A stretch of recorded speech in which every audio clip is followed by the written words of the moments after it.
P.F.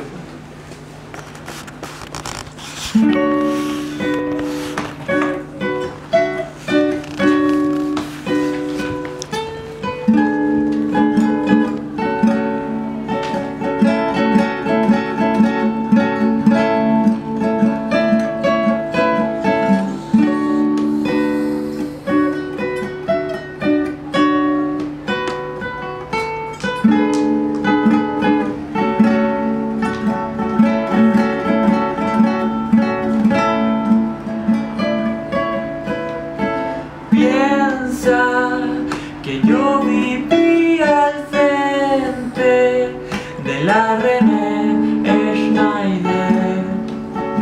Era amigo del Chano Kaká. Igual me daba susto que se me apareciera Jesús en el colegio. Al pasar por ese pasillo que estaba oscuro, yo a tu edad no leía tantas novelas negras. Yo a tu edad me rompía el lomo siguiendo a idiotas. Yo nunca fui ni seré tan brillante como tú.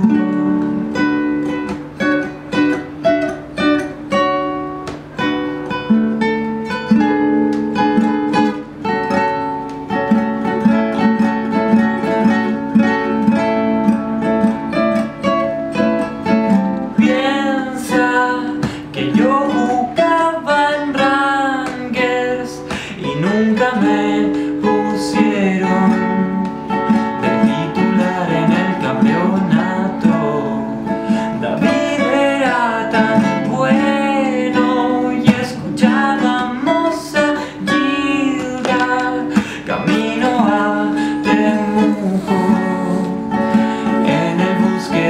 la zorra mientras yo rezaba. Yo a tu edad era tan lampiño como fui de feto. Yo a tu edad no escuchaba a nadie si no era un cura. Yo nunca fui